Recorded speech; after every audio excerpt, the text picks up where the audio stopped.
गलती से हो गया बेटा, सॉरी। हाँ जी, सुनो, ध्यान से सुनना। सर्कुलेटरी सिस्टम पूरा चैप्टर आपका 3 हिस्सों में डिवाइडेड है, ठीक है। इस क्लास में मैं आपसे 2 ही डिमांड रखता हूँ। एक तो ध्यान से बात सुन लेना बच्चे, तुम्हारा खुद का काम क्या हो जाएगा, कम हो जाएगा, ठीक है। दूसरी चीज, जो चीजें बोर्ड पे लिख रहा हूँ, ठीक है, प्लीज पर्टिकुलरली उसे प्रॉपरली क्या कर लेना, नोट डाउन कर लेना, ठीक है। क्या कर लेना, नोट डाउन कर लेना। और जब भी मैं रिपीट करने को बोलूं तो साथ में रिपीट करना बच्चे। आधी चीजें तो अपनी क्या हो जाएंगी, अभी याद हो जाएंगी अगर आप ढंग से क्या करोगे बेटा, रिपीट करते जाओ, ठीक है। क्लियर है? तो कॉपियां निकाल लो, बैगों को नीचे रख दो यार, इसमें कोई नहीं लेके जाने वाला है। आराम से रिलैक्स होके बैठो। तो सर्कुलेटरी सिस्टम में बच्चे आपके 3 पार्ट्स में ये चैप्टर है। सबसे पहले आपका ब्लड सेल्स, दूसरा पार्ट है इसका बच्चे ब्लड वेसल्स, और तीसरा पार्ट है इसका हार्ट। क्या है? हार्ट। और सबसे जरूरी इसमें आपके पास जो पार्ट है जिससे आपके क्वेश्चंस बन जाते हैं बहुत बार, वो है आपका बच्चे ब्लड वेसल। सबसे इजी और सबसे इंपॉर्टेंट। अब सबसे पहली बात अगर हम बात करें तो आपके पास कितनी बच्चे ब्लड वेसल्स होती हैं, बोलो कितनी ब्लड वेसल्स होती है बच्चे आपके पास? 3। पहली कौन है बेटा? आर्टरी। दूसरी कौन है आपके पास? वेन। और तीसरी कौन है? कैपिलरी। ठीक है, आर्टरी, वेन, कैपिलरी। अब कैपिलरी पे जो क्वेश्चन आता है, कैपिलरी वो ब्लड वेसल है जिसमें किसी तरह की कोई मस्कुलर वॉल नहीं है, कोई मस्कुलर वॉल नहीं है। किसमें? कैपिलरी। तो कैपिलरी के अंदर क्या है? कैपिलरी के अंदर सिंगल, हाँ जी क्या है बच्चे? सिंगल एपिथेलियम की लेयर है। किसकी लेयर है? सिंगल एपिथेलियम की लेयर है। किसमें? कैपिलरी। तो कैपिलरी से और क्वेश्चन आता ही नहीं है। ऐसी ब्लड वेसल जिसमें किसी तरह की कोई मस्कुलर वॉल नहीं है, उसको क्या बोलोगे बच्चे? Capillary. Smallest blood vessel capillary, है ना। नैरोएस्ट स्मॉलेस्ट ब्लड वेसल क्या होगी आपकी? कैपिलरी। ठीक है, क्लियर। अब एक सीक्वेंस आ जाता है बहुत बार बच्चे पेपर में। आर्टरी जो होती है ये टूट के क्या बनाती है बेटा? आर्ट्रियोल। वेरी इंपॉर्टेंट है ये जो आर्ट्रियोल है इसको बोलते हैं यूनिट ऑफ, हाँ जी, यूनिट ऑफ आर्टरी। आर्ट्रियोल क्या बनता है बेटा? कैपिलरी। कैपिलरी से क्या बनता है? वेन्यूल। वेन्यूल, वेन्यूल ये क्या है आपके पास? Unit of when. बोलो बच्चे, वेन्यूल क्या है? Unit of when. और लास्ट में क्या बनता है बच्चे आपके पास? वेन। ठीक है, सीक्वेंस बोलो सारे। स्टार्टिंग कहां से करेंगे? आर्टरी, आर्ट्रियोल, कैपिलरी, वेन्यूल और वेन। वेन्यूल और वेन, समझ आ गई? ठीक है, पूरे चांस है इस बार इस सीक्वेंस के पेपर में बिठा दें। ठीक है, क्लियर? चलो आगे बढ़ते हैं। अब बेटा बात आती है आर्टरी और वेन की। ध्यान से सुनो, आर्टरी और वेन के बच्चे नंबर ऑफ डायग्राम्स हो सकते हैं। ठीक है, मैं फिर से कह रहा हूं, जो भी सर तुमको क्लास में डायग्राम दिखाएंगे, जो भी बच्चे क्लास में डायग्राम आपको ड्रॉ कराएंगे, ठीक है, वो डायग्राम प्रॉपरली ड्रॉ कर लेना, मुझे बता देना, वही डायग्राम सर पेपर में कंसीडर करेंगे। ऐसा नहीं है बच्चे कि उसके सिवाय कोई डायग्राम ठीक नहीं है, बट सर चाहते हैं कि सब बच्चों को एक ही जैसे डायग्राम ड्रॉ करने के लिए मिले, है ना। बच्चे एक ही तरह का डायग्राम रिवाइज करें ताकि उनका दिमाग इधर उधर ना रहे। ठीक है, लेकिन डायग्राम सारे सही है, कोई इश्यू नहीं है। क्या पहचान है डायग्राम की? अगर डायग्राम में सेंटर स्पेस क्या है बच्चे? कम, इसको बोलते हैं ल्यूमन। क्या बोलते हैं इसको? ल्यूमन। और अगर सेंटर स्पेस ज्यादा है, इसको भी ल्यूमन बोलते हैं। ये है नैरो ल्यूमन, ये है वाइड ल्यूमन। तो जगह कम किसमें है? आर्टरी में। जगह ज्यादा किसमें है? वेन। ठीक है ब्रजेंद्र, किसमें जगह ज्यादा है? वेन। उसके बाद आपके पास 3 इसकी दीवारें बनती है, 1, 2 और 3। जैसे 3 इसकी दीवारें हैं वैसे ही उसकी है। इनमें ऐसे बनानी है, ऐसे बनानी है, ऐसे बनानी है, जो तुम्हारे टीचर बोले वैसे बना देना, कोई चक्कर नहीं। ठीक है, बोर्ड्स में एग्जामिनर को, चेकर को सिर्फ ये चीज देखनी है कि सेंटर स्पेस हो और उसके बाहर क्या हो? 3 दीवार। वर्ड जो इसमें यूज होता है बच्चे, उस वर्ड का नाम है ट्यूनिका। क्या नाम है? क्या नाम है? क्या नाम है? ट्यूनिका। देखिए मेरे को ये बैग दे मेरे को।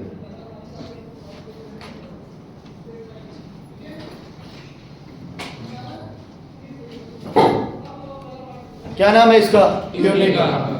एक्सटर्नल लेयर है तो ट्यूनिका एक्सटर्नल, बोलो external. Middle layer tunica media, middle layer tunica media, और इनर लेयर ट्यूनिका इंटरना। क्या? Tunica interna. दोबारा बोलो, बाहर वाली layer tunica externa, tunica media, tunica interna.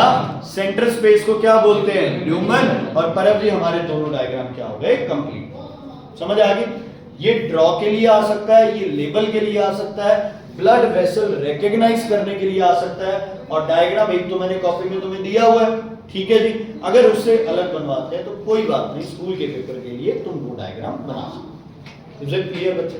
क्योंकि अगर वो नहीं बनाया बच्चे तो फिर सर क्या करेंगे? नंबर काट। हाँ जी।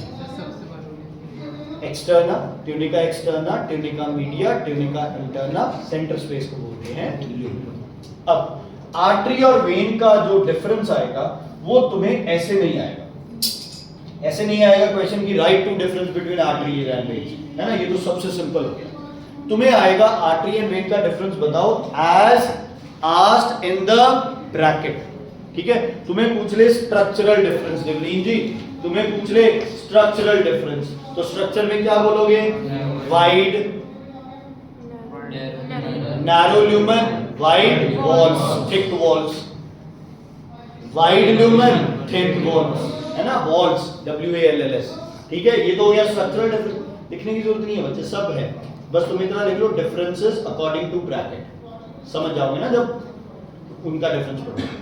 अच्छा, आपसे पूछ ले कि ब्लड फ्लो का ब्लड प्रेशर बताओ, तो arteries blood pressure is high, veins का blood pressure is low. Blood का फ्लो पूछ ले, arteries the blood flow is in jerks or in spurts, बोलो arteries the blood flow is in jerks, और veins में blood flow क्या होता है? smooth। तो यार फिर वो यार नैतिक क्यों नहीं समझ आती यार तेरे को बात? मैंने हाथ पकड़े गए ना, यहां से निकाल देना है बात। हाँ जी, ब्लड फ्लो क्या होगा आर्टरी के अंदर?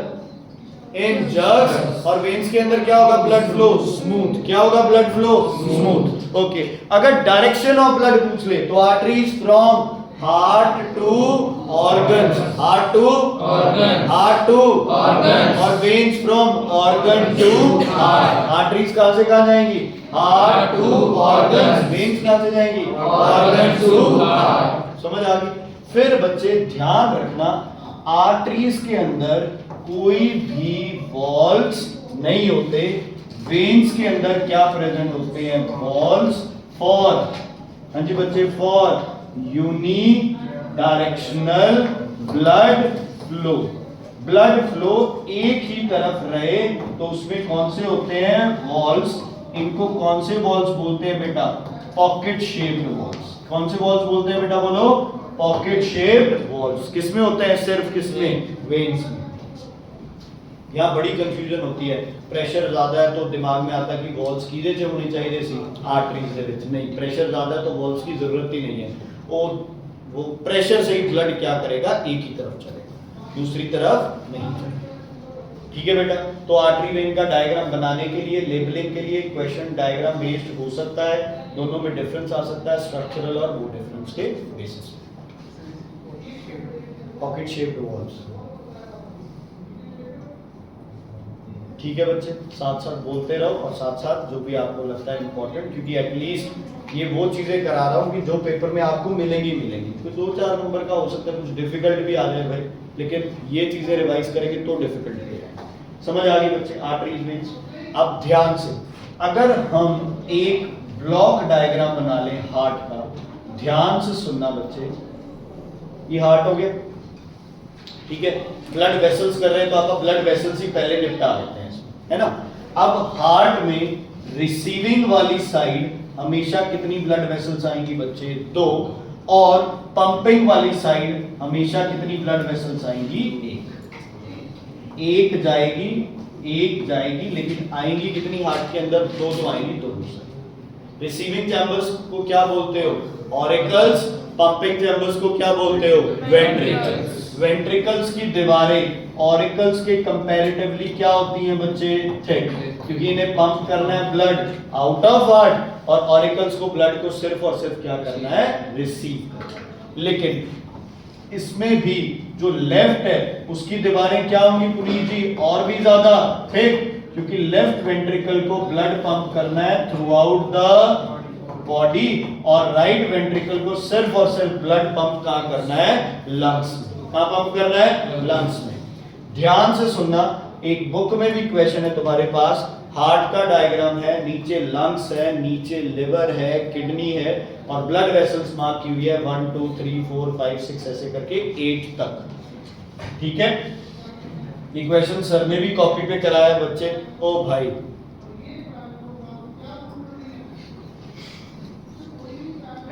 या तो तुसी सुनने हो बेटा जमाई भी, तुम्हें अक्ल ही नहीं है किसी चीज की, बीच में बोलते रहना। ध्यान से बच्चे, ठीक है? इधर लिवर,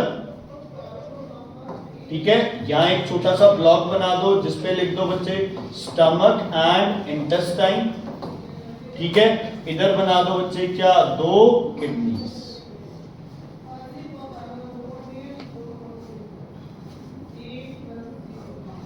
हमारी है ना घर पे सर्विस ये होती है अच्छी, बचपन में थोड़ी सी सर्विस बढ़िया की होती ना तो ये नौबत ही नहीं आती यार। स्मॉल इंटेस्टाइन, स्टमक और इंटेस्टाइन, ये हो गया लिवर, और ये दो क्या हो गई बच्चे? किडनी। ठीक है, क्लियर है बच्चे? समझ आ गई? अब देखो ध्यान से, ब्लड आता है जिसमें वो राइट ऑरिकल है, वीना कावा बोलते हैं इसे। ऊपर वाली को क्या बोलोगे आप? सुपीरियर वीना कावा। एक और नाम है इसका, एंटीरियर वीना कावा। नीचे जो है इसको क्या बोलोगे? इंफीरियर वीना कावा, या क्या बोलोगे? पोस्टीरियर वीना कावा। कितनी ब्लड वेसल्स आएंगी राइट ऑरिकल में? 2। इंफीरियर वीना कावा, पोस्टीरियर वीना कावा, या सुपीरियर और एंटीरियर? सुपीरियर और एंटीरियर। अब इधर करेंगे आप, तो इधर ये दोनों है आपकी पल्मोनरी वेन। एक कहां से आ रही है बच्चे? लेफ्ट साइड से, और एक पल्मोनरी वेन कहां से आ रही है? राइट साइड से। ठीक है, जो जा रही है हार्ट से। एक ब्लड वेसल को क्या बोलते हो बच्चे? जो जा रही है इसको बोलते हैं हम लोग, बोलो। जो लंग्स में जा रही है इसको क्या बोलोगे आप? Pulmonary artery. ठीक है, और जो इधर वाली सबसे बड़ी ये क्या है? आयोटा। ठीक है, लार्जेस्ट आर्टरी क्या है? Aorta. Smallest artery arteriole. Largest vein vena cava, smallest when वेनियो। ठीक है, हार्ट की सारी ब्लड वेसल समझ आ गई? कितनी हार्ट दे विच सारी ब्लड वेसल कितनी आ रही है? 6 आ रही है। ठीक है, अब एओर्टा से सबसे पहले जो ब्लड वेसल निकलती है उसका नाम क्या है बच्चे? बोलो। Coronary artery supplies blood to heart muscles. हाँ जी, blood vessel which supplies blood to heart muscles. दोबारा, blood vessel which supplies blood to heart muscles, coronary artery. Blood vessel which takes blood from heart muscles to heart, coronary vein. Heart muscle से blood लेके कौन जाता है? Coronary vein. और लेके कौन आता है? Coronary artery. अच्छा, जैसे हार्ट के लिए वर्ड कोरोनरी है, लंग्स के लिए? लंग्स के लिए पल्मोनरी, लंग्स के लिए पल्मोनरी, किडनी के लिए रीनल, और लिवर के लिए हेपेटिक। क्या? हेपेटिक। सीधी सी बात है। आयोटा आई बच्चे और किडनी में गई तो इनको क्या बोलोगे आप? रीनल। बोलो बच्चे, रीनल आर्टरी। क्या बोलोगे बेटा? Renal artery. ओके, जो जाएगी लिवर में उसको क्या बोलोगे? बोलो, हेपेटिक आर्टरी। क्या बोलोगे बच्चे? Hepatic artery. जो लंग्स में गई उसे क्या बोलोगे? Pulmonary artery. किडनी वाली रीनल आर्टरी, हार्ट के खुद वाली कोरोनरी आर्टरी। ठीक है, और लिवर वाली हेपेटिक आर्टरी। ठीक है, क्लियर बच्चे? सुखम, कीरत, यशिका, जैस्मिन बच्चे, ठीक है? दोनों क्लियर है सबको? ठीक, कोई दिक्कत कोई परेशानी है तो बताइए। समझ आ गया बच्चे? नाम लिखना है और वो आर्टरी लिख देनी है, क्लियर है? उस तो बाद सेम किडनी से जो ब्लड लेके जाएगी ब्लड वेसल्स, है ना, यहां एक और ब्लड वेसल ऐसे साथ चल रही होगी बच्चे, जो ब्लड लेके जाएगी और कहां लेके आएगी, ये क्या है आपकी रीनल वेन बच्चे। क्या है बेटा? Renal vein. और इसके बारे में एक बहुत अच्छी बात हमें पता है, इसमें यूरिया क्या होती है, लोअर्स, क्योंकि किडनी क्या करती है बच्चे? Very good, kidney removes urea. ठीक है, ठीक है, किडनी यूरिया को रिमूव करती है, तो किडनी के बाद जो ब्लड वेसल होगी उसमें यूरिया का कंटेंट क्या होगा, सबसे कम होगा।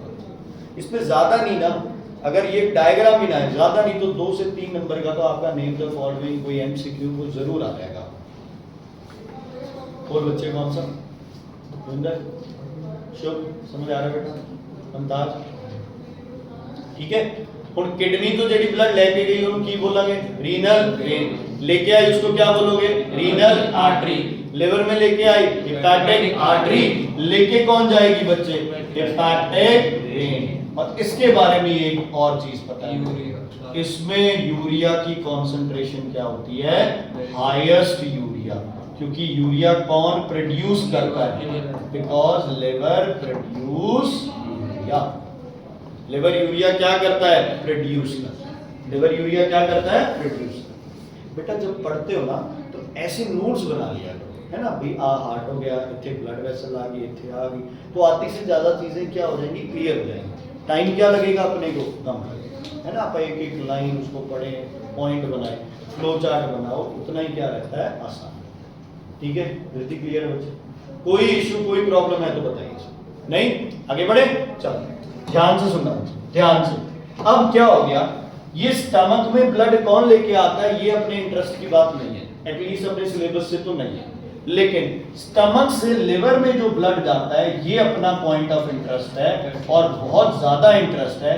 इसको बोलते हो आप हेपेटिक क्या बच्चे? Portal vein.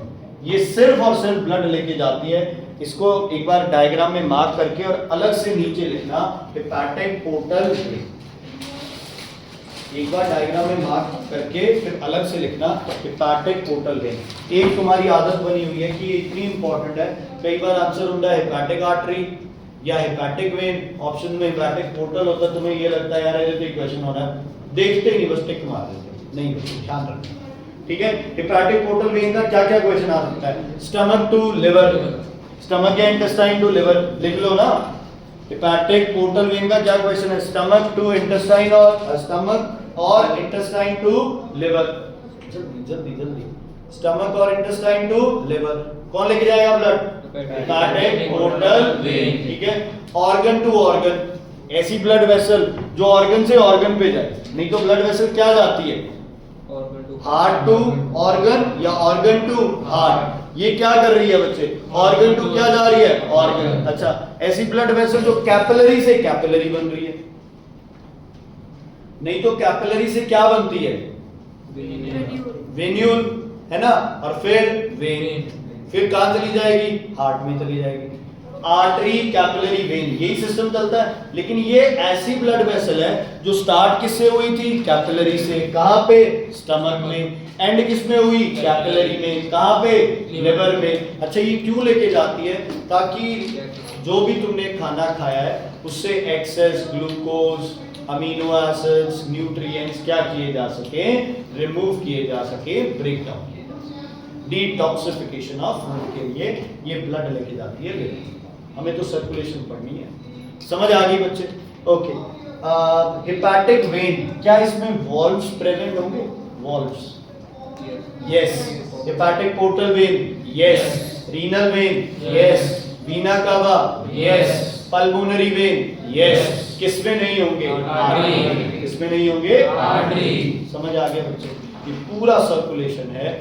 कितना सर्कुलेशन? इसको क्या बोलते हो आप? Double circulation. क्या बोलते हो? Double circulation. क्योंकि क्या हुआ, ब्लड हार्ट से कितनी बार पास किया? 2 बार, एक बार राइट साइड, एक बार लेफ्ट साइड। मैं ला देना बच्चे, एक बार राइट साइड, दूसरी बार लेफ्ट साइड। राइट साइड में कहां से रिसीव होगा? बॉडी से। कहां जाएगा? लंग्स में। राइट से कहां पे रिसीव होगा? राइट से कहां पे रिसीव होगा? सॉरी, राइट साइड में कहां से रिसीव, कहां से बोल रहा हूं, कहां से रिसीव होगा? बॉडी से। और जाएगा कहां पे? जाएगा कहां पे? लंग्स में। लेफ्ट में कहां से आएगा? लंग्स से। जाएगा कहां पे? बॉडी। अब लंग्स और हार्ट के बीच की जो सर्कुलेशन है इसको बोलते हैं पल्मोनरी सर्कुलेशन। याद कर लो ना, अभी हो जाएंगे। लंग्स और हार्ट के बीच की सर्कुलेशन को क्या बोलते हैं प्रांशु? Pulmonary circulation. बॉडी और हार्ट सिस्टमिक सर्कुलेशन। बोलो दोबारा, बॉडी हार्ट सिस्टमिक, लंग्स और heart pulmonary. Body heart systemic, lungs और हार्ट पल्मोनरी। दोनों सर्कुलेशन इकट्ठी होकर क्या बनाती है? Double circulation. इस साइड हमेशा कौन सा ब्लड जाएगा? डीऑक्सीजनेटेड। इस साइड ऑक्सीजनेटेड। अच्छा, एक क्वेश्चन पता है क्या आएगा?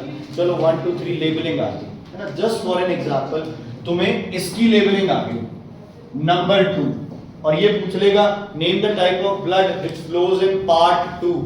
तो कौन सा? ऑक्सीजनेटेड। कौन सा? ऑक्सीजनेटेड। प्योर इम्प्योर नहीं लिखना है, चलो समझ आ गई? ठीक है, प्योर इम्प्योर नहीं लिखना है। कई बच्चों को ये होता है ऑक्सीजनेटेड को प्योर लिख देते हैं, डीऑक्सीजनेटेड को इम्प्योर। नहीं लिखना है, प्योर इम्प्योर कुछ भी नहीं होता बॉडी, सब कुछ इम्प्योर है। इज इट क्लियर बच्चे? कोई दिक्कत, कोई परेशानी? चलो, अब हार्ट है ही ऐसा सिस्टम कि इसमें और भी चीजें बेटा बनती है डायग्राम। ध्यान से सुन लो दोबारा। चलो, कोरोनरी आर्टरी, कोरोनरी वेन और ये सब चीजें आपने पढ़ ली हैं, इसमें अब और ज्यादा कुछ नहीं है। हार्ट का अगर हम सोचे स्ट्रक्चर, तो हार्ट में बच्चे 3 तरह की मसल्स हैं। कितने तरह की मसल्स हैं? 3 तरह की। सबसे पहली मसल है हार्ट के अंदर बच्चे पेरिकार्डियम। कौन सी बेटा? पेरिकार्डियम। ये हार्ट को क्या करती है बेटा? प्रोटेक्ट, आउटर कवरिंग है। समझ आ गई? ये क्या है बेटा आपके पास? Outer covering of heart. Muscle का नाम बोलो, pericardium. Outer covering of heart, pericardium. Outer covering of heart, pericardium. दिमाग में मेजर कर ले, मोटा है तो तुम्हें अंदर क्या है बेटा? पेरिकार्डियम। दूसरा बच्चे क्या है? Cardiac muscles. दूसरा कौन सा बेटा? Cardiac muscles. ये कहां पे होती है? हार्ट की दीवार है। ये क्या है बच्चे? हार्ट की दीवार है। ये आउटर कवरिंग है, ये क्या है? हार्ट की दीवार है। समझ आ गई? और चलो इसकी आप बीमारियां भी कर लेते हैं। देखो, अगर हार्ट की दीवारों को इनसफिशिएंट ऑक्सीजन मिल रही है तो क्या स्टार्ट हो जाएगा? चेस्ट पेन, है ना? घुट घुट के मरोगे बच्चे, चेस्ट पेन स्टार्ट हो जाएगा। और घुटन महसूस होगी तो बीमारी का नाम क्या है बच्चे? Angina pectoris. क्या नाम है बेटा? बोलो, angina pectoris. Chest pain due to insufficient supply of oxygen, क्या नाम होगा? Angina pectoris. ठीक है, क्लियर है बच्चे? ओके। दूसरा, अगर कोई भी हार्ट मसल थोड़ी बहुत भी कोई रीजन डेड हो जाए तो क्या आ सकता है बच्चे? Heart attack. इसका नाम होता है मायोकार्डियल इंफ्रैक्शन। बोलो नाम, मायोकार्डियल इंफ्रैक्शन। बोलो नाम बच्चे दोबारा, मायोकार्डियल इंफ्रैक्शन। और हार्ट चलना ही बंद हो जाए तो कार्डियक अरेस्ट। हार्ट चलना बंद हो जाए तो कार्डियक। समझ आ गई बच्चे? Chest pain, angina pectoris, muscle dead, ये क्या लिख दिया? Heart attack, myocardial infraction. Myocardial infraction. Cardiac muscle की एक और अच्छी बात है, ये कभी भी टायर नहीं है ना, थकती नहीं। ओके, नंबर 3 बच्चे जो मसल है वो है आपके पास सेप्टम। क्या? सेप्टम। हार्ट को क्या करती है बच्चे? डिवाइड करती है कितने रीजन्स में? 2 रीजन्स में, एक राइट साइड, एक लेफ्ट साइड। तो राइट और लेफ्ट के बीच की जो दीवार है उसको क्या बोलते हो? सेप्टम। क्या बोलते हैं बच्चे? बोलो, सेप्टम।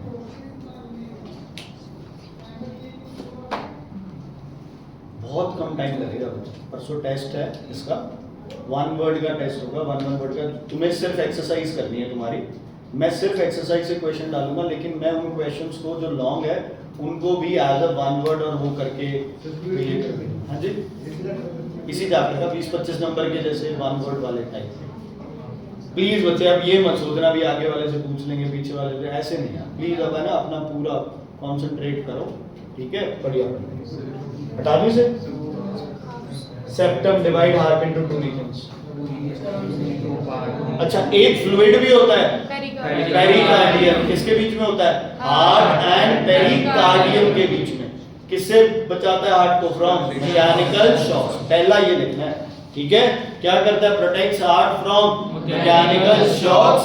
और दूसरा फ्रिक्शन कम करता है हार्ट और पेरी। अब पता है कई बार क्या होता है, तुम्हारे पास क्वेश्चन आ जाता है गिव फंक्शन ऑफ पेरिकार्डियम, बच्चा मैकेनिकल शॉक्स लिख देता है बस, है ना? तो प्रॉपर लिखो, protects heart from mechanical shocks and injuries. तो प्रॉपर लिखोगे तब नंबर मिलेंगे, ऐसे नहीं। ठीक है विनय, क्लियर है बच्चों? शुभ, क्लियर? कोई दिक्कत कोई परेशानी नहीं? आगे बढ़े। नेक्स्ट दोबारा इसी हार्ट पे आते हैं बच्चे, लेकिन अब अपने को क्या करने हैं बच्चे? हार्ट के वॉल्व्स क्या करने हैं? वॉल्व्स। ध्यान से सुनना, बनाना नहीं है तुम्हें, ठीक है? तुम क्या करो, तुम ऐसे बॉक्स बनाना तो बना रहे हैं, नाम नहीं लिखना, लेबलिंग नहीं करना कोई, ठीक है बच्चे? क्लियर है? कोई दिक्कत कोई परेशानी? अब ध्यान से सुनना, ये जो वॉल्व्स हैं इसको बोलते हैं बेटा कौन सा वॉल्व? ये ट्राइकस्पिड वॉल्व है, ठीक है? इधर वाला कौन सा वॉल्व है? Bicuspid valve. इन दोनों वॉल्व्स को क्या बोलते हैं बच्चे? क्या बोलते हैं दोनों वॉल्व्स को? Atrio ventricular valve. क्या बोलते हैं बच्चे? Atrio ventricular valve. आर्ट्रियम ते ऑरिकल एक ही गल बच्चे, ठीक है? क्या बोलते हैं बच्चे ने? Atrio ventricular valve. बेटा मैं पागल हूं भी, मैं उधर भी बोल के आया हूं, यहां भी बोल रहा हूं, तुम भी सपोर्ट नहीं कर, बोलो आर्ट्रियो वेंट्रिकुलर वॉल्व, ठीक है? क्लियर है बच्चे? कोई दिक्कत कोई प्रॉब्लम? अब यहां बच्चा कंफ्यूज हो जाता है, वो सोचता है भाई राइट साइड यार पंपिंग थोड़ी कम हो रही है तो यहाँ बाइकस्पिड काम चल जाएगा, उधर क्या चल जाएगा? ट्राइकस्पिड। नहीं बच्चे, ठीक है? याद रखना है इस वॉल्व को एक और नाम दिया जाता है, क्या? Mitral valve. क्या नाम दिया जाता है? मिट्रल वॉल्व, ठीक है? इसके 3 फ्लैप्स है तो क्या होगा? ट्राइकस्पिड। इसके 2 फ्लैप्स है तो क्या होगा? बाइकस्पिड। बाइकस्पिड कहाँ होगा? Left side. ट्राइकस्पिड कहाँ होगा? Right side. इसको अपने हिसाब से लेफ्ट राइट नहीं बोलना है, इसको ऐसे खुद पे इमेजिन करके लेफ्ट और राइट बोलना है, ठीक है? परम जी अगर ये क्या होंगे बच्चे? क्लोज होंगे तो साउंड क्या आएगा? लब। साउंड क्या आएगा? लब। ये डबल बी है या सिंगल बी होते हैं? डबल बी है, डब में सिंगल, साउंड क्या आएगा? लब। इनके क्लोज होने पे अगर क्वेश्चन आ जाए ये ओपन हो रहे हैं तो फिर लब नहीं, फिर कौन सा साउंड आ जाएगा? डब। इनके ओपन से नहीं है, वो किसके है? दोनों दूसरों के क्लोज से है। हमेशा जो साउंड आएगा वो किस पे आएगा? बंद होने पे आएगा, खुलने यार ये राना तो मरने दे लिखा है गलत, तू खुद देखना कुछ और निकल जाएगा मेरे मुंह से फिर। हाँ जी क्लियर है ये? तो यार इसीलिए तो मैं वीडियो नहीं बनाता। हाँ जी क्लियर है बेटा? ये tricuspid valve and bicuspid valve समझ आ गई? अगर आर्ट्रियो वेंट्रिकुलर बंद है तो क्या नाम दिया जाएगा इसे? लब साउंड। और ये ओपन है तो साउंड कौन सा आएगा? डब। लेकिन वो इनके ओपन होने की वजह से नहीं है, 2 और वॉल्व्स हैं। अब ध्यान से सुन लो, डायग्राम में कंफ्यूज मत होना। जो आयोटा होती है बच्चे वो यहां से ऐसे आपको ऊपर की तरफ जाती हुई मिलेगी, यहां से। समझ आ गई ना? जैसे हम यहां ऐसे लिखे आयोटा लिख देते हैं, ऐसी नहीं होगी। अगर हार्ट का डायग्राम है, अच्छा वो बॉक्स बना है तो फिर तो वैसी होगी। तो अयोटा के ऊपर बच्चे यहां पे वॉल्व होता है जिसको बोलते हैं सेमी ल्यूनर वॉल्व। क्या बोलते हैं? Semi lunar valve. ऐसे ही बच्चे पल्मोनरी जो आर्टरी जाएगी वो भी यहां से इस कॉर्नर से जाएगी, इसमें भी जो वॉल्व होगा उसको भी क्या बोलेंगे? Semi lunar valve. क्या बोलोगे? Semi lunar valve. इसका क्या नाम है? Aortic semi lunar valve. इसका क्या नाम है? Pulmonary semi lunar valve. बोलो, अयोटा के ऊपर कौन सा वॉल्व है? Aortic semi lunar valve. बोल दे बच्चे, अयोटा के ऊपर वॉल्व कौन सा है? Aortic semi lunar valve. और पल्मोनरी आर्टरी के ऊपर पल्मोनरी सेमी ल्यूनर वॉल्व। बार बार कह रहा हूं, ये नीचे नहीं लगी होंगी क्योंकि ये दीवारें बहुत ज्यादा क्या है? थिक है। इनको प्रेशर क्या मेंटेन करना है? बहुत ज्यादा। तो यहाँ किसी तरह का अगर होल होता तो हार्ट में उतना प्रेशर डेवलप नहीं होता। इसलिए जो निकलने वाली ट्यूब्स है ये ऐसे ऊपर की तरफ है, लेकिन जो एंट्री वाली है उनका कोई सीन नहीं है, वो कहीं भी। समझ आ गई बच्चे? ठीक है। अगर सेमी ल्यूनर वॉल्व्स बंद होंगे, सेमी ल्यूनर वॉल्व्स अगर क्या होंगे बच्चे? क्लोज, तो साउंड क्या आएगा? डब। क्या साउंड आएगा? डब। ओके सांची, अगर सेमी ल्यूनर वॉल्व्स ओपन है तो कौन सा साउंड आएगा? वैसे साउंड कौन सा आएगा? लब। लेकिन वो इसकी वजह से नहीं है, वो उनकी वजह से। दो वॉल्व्स हमेशा क्या रहेंगे बच्चे? बंद रहेंगे। ठीक है, दो वॉल्व्स क्या रहेंगे? बंद। दो क्या रहेंगे? ओपन। जो बंद हुए उनकी वजह से क्या आएगा? साउंड। ओपन की वजह से कोई साउंड नहीं है। क्या चारों इकट्ठे बंद हो सकते हैं? नहीं बच्चे, है ना, चारों इकट्ठे बंद नहीं होंगे, फिर तो वो पंप करेगा तो हाथ पड़ जाएगा। समझ आ गई बच्चे? ठीक है। Lub sound, aortic ventricular valve, dub sound semi lunar valves. दो हैं दोनों की लोकेशन आ सकती है between left right auricle right ventricle, between left auricle left ventricle, on the opening of aorta in left ventricle, on the opening of pulmonary artery in right ventricle. very very important, very important. समझ आ गई? Clear है? कोई दिक्कत कोई परेशानी walls में है तो बता। ठीक है। अब कुछ ऐसी चीजें बच्चे जो हार्ट से रिलेटेड है और जो छोटी छोटी चीजें बड़ी इंपॉर्टेंट है। ठीक है, क्लियर? ओके प्रीतेंद्र जी, जब पेंटिंग बन जाए तो दिखाना। इधर देखो बच्चे, सबसे पहले आपके पास है सन। फुल फॉर्म बोलो। Sino atrial node. बोलो बच्चे, साइनो आर्ट्रियल नोड। और इससे आगे तीन चीजें बनती है, AVN। बोलो, आर्ट्रियो वेंट्रिकुलर नोड। बोलो बच्चे, आर्ट्रियो वेंट्रिकुलर नोड। एक इससे बनती है बच्चे पर्किने फाइबर्स या पुरकिंजी फाइबर्स, जो भी बोलना है। ठीक है। और एक इससे बनता है बंडल ऑफ हिस।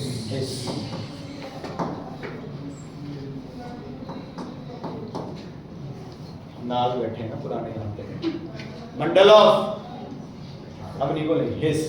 ठीक है, बंडल ऑफ हिस। ठीक है। SAN, AVN, Purkinje fibres, bundle of His, इन तीनों का काम क्या है? हार्ट बीट मेंटेन करना। तो सैन में क्या होगा बच्चे? इंपल्स। क्या होगा? इंपल्स जनरेट फॉर, हाँ जी, फॉर हार्ट बीट बच्चे। और ये क्या करेंगे? इंपल्स को ट्रांसमिट, कहां ट्रांसमिट करेंगे? To the walls of heart. For what? For heart beat. ठीक है। ये तीनों ट्रांसमिट में लगे रहते हैं और ये आपके क्या होते हैं? इंपल्स जनरेट करते हैं फॉर हार्ट बीट। इसकी लोकेशन आ जाती है बच्चे, इसकी लोकेशन है upper corner of right auricle. क्या है बच्चे? Upper corner of right auricle. ये कुछ 4-5 चीजें मैं अभी कराऊंगा ना, इनमें से एक आधी बच्चे ये टेढ़ी चीजें आ जाती है ना, अजीब से नाम है, ये आ जाते हैं। क्या कह रहे हो? EVN के कुछ atrio ventricular node. Atrio ventricular auricle से काम खींचता है ये वेंट्रिकुलर। ठीक है। फिर ये पर्किने फाइबर्स बंडल ऑफ ये पूरे फैल जाते हैं जैसे तारे हैं एक तरह से, हर तरफ क्या करेंगे फैल जाएंगे। ठीक है बच्चे, क्लियर है? पर क्या देख रहा है, बोर्ड नहीं दिखाई दे रहा बच्चे, समझ नहीं आ रहा?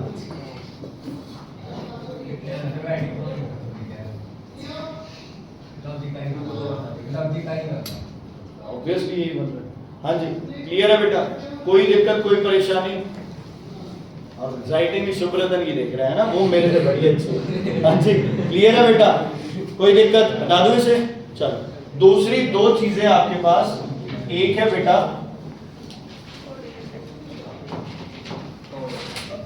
कॉर्डेट टेंडिने बच्चे, और एक है इसी पार्ट के अंदर पैपिलरी मसल्स।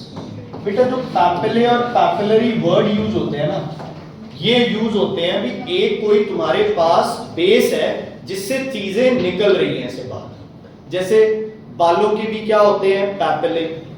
किडनी में भी अपन ने क्या पढ़े थे, पैपिले। वैसे यहाँ भी क्या है, पैपिलरी मसल्स है बच्चे। ये पैपिलरी मसल्स जो होती हैं, इन पे कौन प्रेजेंट होता है बच्चे, कॉर्डेट टेंडिने। क्या प्रेजेंट होता है, कॉर्डेट टेंडिने। ये क्या है बेटा, ये वो फाइबर्स हैं जो कि कौन से वॉल्स को बोलो, aortic, sorry atrio ventricular walls. कौन से थे आर्ट्रियो वेंट्रिकुलर वॉल्स, दोनों ट्राइकास्पिड और बाइकास्पिड वॉल्स।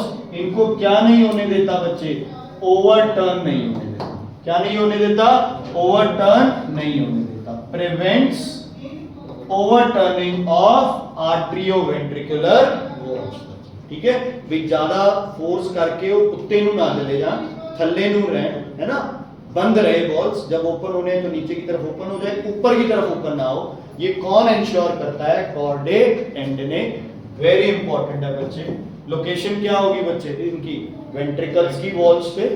कहां पे बच्चे बोलो, वेंट्रिकल्स की, हाँ जी बच्चे, वेंट्रिकल्स की कहां, वॉल्स पे। And arise from capillary muscles. Location पूछ लिए तो on the walls of ventricles near the atrioventricular valves and arise from capillary muscles. Arise from capillary muscles.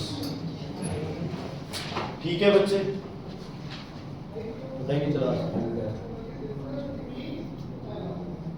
ठीक है, क्या चाहिए ना, चक्कर ही नहीं, बैठा रहना। क्या है बैग में, कोई बात, क्या समझ गया, समझ आ गई बच्चे? कोई दिक्कत, कोई प्रॉब्लम इसमें? ठीक है, क्लियर हो गई। अब अपन ने हार्ट रिलेटेड क्या कर लिया बच्चे, हार्ट के सारा डायग्राम हो गया, और की चीजें हो गई। अब तुम ये लगा लो, एवीएन, एसएएन, पर्किने, इनमें से और कॉर्डेट टेंडिने, इनमें से एक क्वेश्चन आना है। बच्चे कंफ्यूज होंगे पर्किने फाइबर्स और कॉर्डेट टेंडिने में, है ना। पर्किने फाइबर्स आएगा और दिमाग में आएगा कि यार फाइबर है तो क्या पता वॉल्स को ओवरटर्न करने से बचाए। नहीं, ये नर्व फाइबर है। कौन सा फाइबर है वो, पर्किने नर्व फाइबर। समझ आ गया बच्चे? क्लियर? कोई दिक्कत, कोई प्रॉब्लम इसमें है तो बताइए। अब इसी में ही आगे आप थोड़ा सा और चलते हैं। जैसे हार्ट में कितने आपके फेजेस होते हैं, दो। एक होता है सिस्टोल, एक होता है डायस्टोल। सिस्टोल कीड़ा फेज है बच्चे, कॉन्ट्रैक्शन प्रांशु जी, और डायस्टोल कौन सा फेज है, रिलैक्सेशन। ठीक है, हार्ट कभी भी एक्सपैंड नहीं करता। बोलो दोबारा, contraction phase systole, relaxation phase diastole. क्या हुआ, आती है इंग्लिश? बोलो फिर, contraction phase systole, relaxation phase diastole. बहुत बच्चे क्या करते हैं, इसको रिवर्स लिख देते हैं, गलती नहीं करनी। अगर ऑरिकुलर सिस्टोल है तो कौन कॉन्ट्रैक्ट कर रहा है, कौन कॉन्ट्रैक्ट कर रहा है, auricular systole, auricles. Ventricular systole, ventricles. Auricular systole, auricles. Ventricular systole, ventricles. समझ आ गई बच्चे? बेटा एक स्कैनर शेयर करूंगा, एक टूथपेस्ट और ब्रश लेना है आपने, ठीक है, मुमताज को गिफ्ट करना है। कोई बात नहीं, बैक ब्रेथ दूर है, कोई गल नहीं, मुंची तो बाहर है, बोलना तो मुंह तो अंदर तो है। हाँ बोल, ऑरिकुलर सिस्टोल कौन कॉन्ट्रैक्ट करता है, ऑरिकल्स। वेंट्रिकुलर सिस्टोल कौन कॉन्ट्रैक्ट करता है, वेंट्रिकल्स। कौन, वेंट्रिकल्स। समझ आ गई? ओके, ध्यान से सुनना। अगर ऑरिकल्स कॉन्ट्रैक्ट कर रहे हैं तो ब्लड कहां फ्लो करेगा? नीचे। कौन ओपन होंगे? ठीक है, खोल दो, बांट दो। कौन खुले होंगे? ट्राइकस्पिड और बाइकस्पिड वॉल्स। कौन ओपन होंगे? Tricuspid and bicuspid. साउंड क्या आएगा? होगी गलती, डब। क्योंकि जब ये दोनों ओपन है तो सेमिलुनर क्या है? क्लोज। इसलिए साउंड क्या आएगा? डब। डब। क्या साउंड आएगा? डब। फिर जो वेंट्रिकल्स कॉन्ट्रैक्ट करेंगे, ब्लड कहां जाने की कोशिश करेगा? ऊपर। तो बाइकस्पिड और ट्राइकस्पिड बंद। साउंड क्या आएगा? लब। ब्लड कहां फ्लो करेगा? आयोटा में और पल्मोनरी आर्टरी में। 100% हार्ट का डायग्राम आना है for systole and diastole. 100% question on auricular systole और ventricular systole. Question on auricular systole and ventricular systole. Diagram based आएगा ये question, like given in the exercise. Exercise में एक दो क्वेश्चन है एप्लीकेशन टाइप के जिसमें बता रखा है। अच्छा, तुम्हें कैसे पता चलेगा ऑरिक्यूलर सिस्टोल हो रहा है? अगर ट्राइकस्पिड बाइकस्पिड खुले हैं तो समझ लो ऑरिक्यूलर सिस्टोल हो रहा है, और अगर बाइकस्पिड और ट्राइकस्पिड बंद है तो समझ लो वेंट्रिकुलर सिस्टोल हो रहा है। डायस्टोल का कोई क्वेश्चन नहीं है, रिलैक्सेशन बेस का कोई क्वेश्चन नहीं है। Is it clear? बट ये अभी वेंट्रिकुलर सिस्टोल कर रहे हैं तो ऊपर वाले क्या करें आपके? रिलैक्स। समझ आ गई? क्या कभी हो सकता है ट्राइकस्पिड बंद हो, बाइकस्पिड ओपन हो? दोनों एक साथ बंद, एक साथ ओपन, क्योंकि हार्ट पूरे का पूरा अपर चैम्बर कॉन्ट्रैक्ट करता है और फिर कौन कॉन्ट्रैक्ट करता है? Lower chamber. फिर दोनों चैम्बर्स क्या कर जाते हैं बच्चे? रिलैक्स कर जाते हैं। क्या कर जाते हैं? क्या कर जाते हैं? रिलैक्स कर जाते हैं। समझ आ गई बेटा? कोई दिक्कत, कोई परेशानी इसमें है तो बताइए। ठीक है, एक थोड़ा सा क्विक रिव्यू हो जाए जो आपके ब्लड ग्रुप्स हैं। ब्लड ग्रुप होता है according to the antigen present on your red blood cells. Red blood cell पे एक और पिगमेंट होता है, हेमोग्लोबिन। किस मिनरल की वजह से बनता है? आयरन की वजह से। चलो दोबारा चलते हैं सतनाम जी उस पे। जो एंटीजन प्रेजेंट है आपके ब्लड में उसके हिसाब से आपका क्या होगा? Blood group. अगर मेरा ब्लड ग्रुप ए है तो एंटीजन कौन सा मेरे अंदर? ए। एंटीबॉडी कौन सी है? बी। अगर मेरा ब्लड ग्रुप है बी तो एंटीजन बी, एंटीबॉडी ए। अगर ब्लड ग्रुप है A B, antigen A B, no antibody. अगर मेरा ब्लड ग्रुप है O, antigen no antigen, antibody A, antibody B. बोल लेना, बोल। क्या खा रहे हैं आप?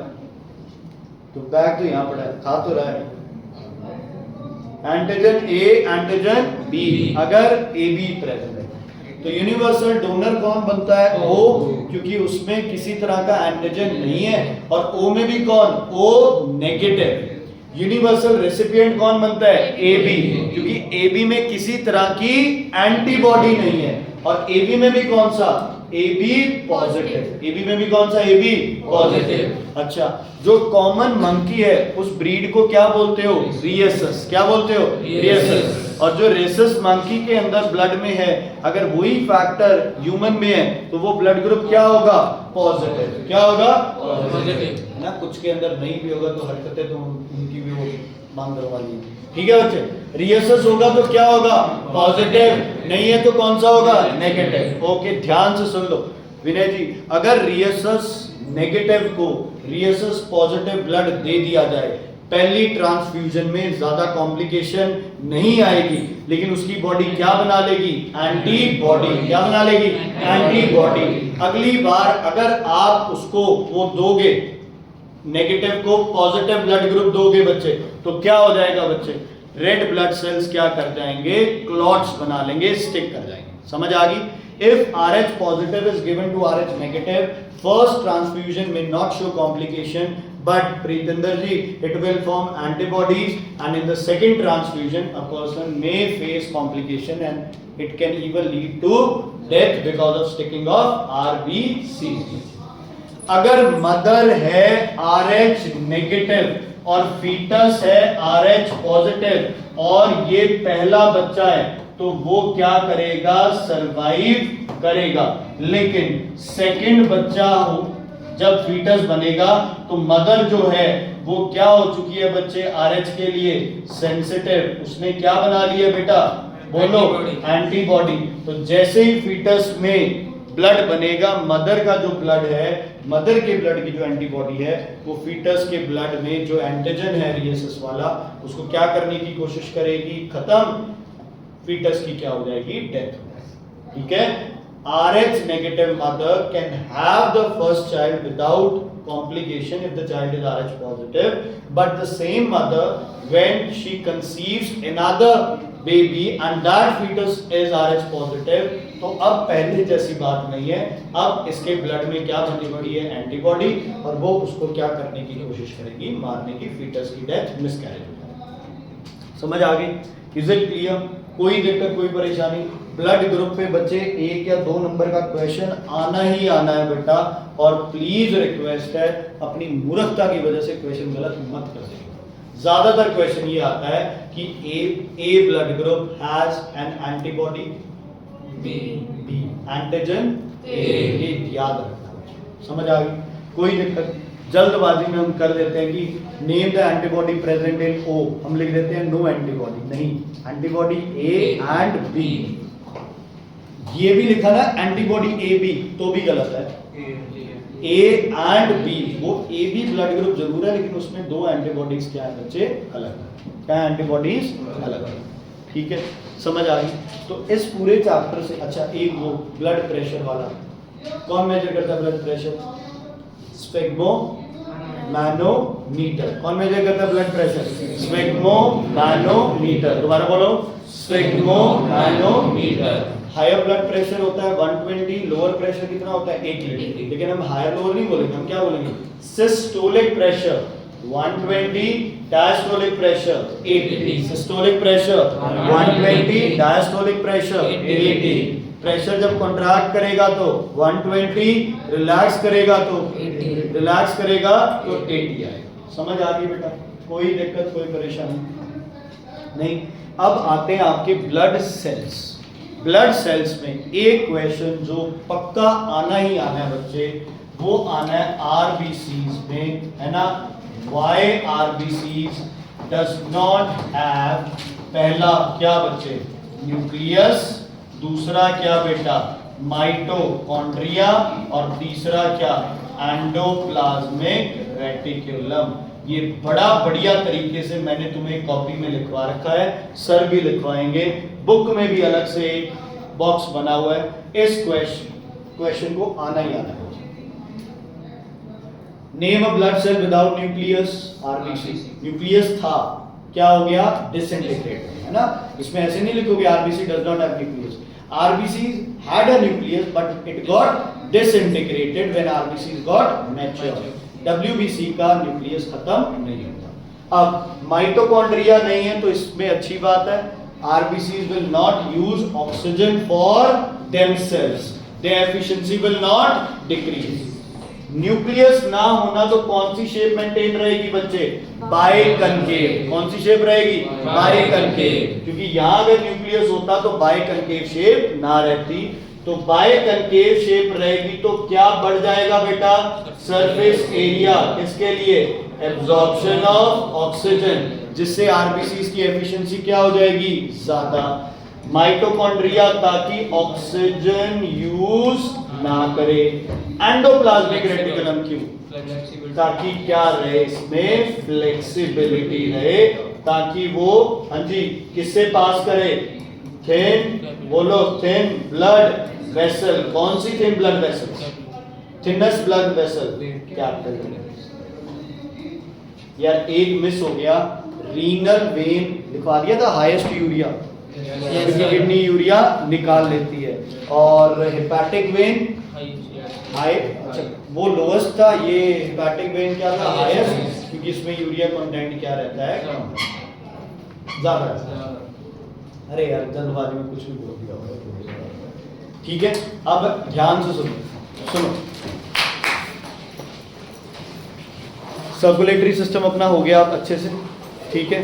अब अपना टारगेट है कि कल अपन टेस्ट होगा तुम्हारा, लगभग मान के चलो 15-1 मिनट, ठीक है, परसों मतलब 1 वर्ड का इसका, लेकिन ये है एक्सक्रीटरी सिस्टम होते ही जल्दी से इसका टेस्ट रखेंगे। तो संडे का दिन है कल, एक्सरसाइज को ऐसे तैयार कर लो भी वहां से कोई भी क्वेश्चन आ जाए, है ना, वहां से आप गलती नहीं करोगे। Is it clear? तो सर्कुलेटरी का तुम ये लगा के चलो मंडे टेस्ट है, जिसमें एप्लीकेशन टाइप 1 वर्ड वाले, है ना, या फिर ट्रू और फॉल्स एमसीक्यूज वैसे क्वेश्चन है, ज्यादा लिखने वाले क्वेश्चन नहीं दूंगा, तो 15 मिनट में अपना टेस्ट हो जाएगा। ठीक है।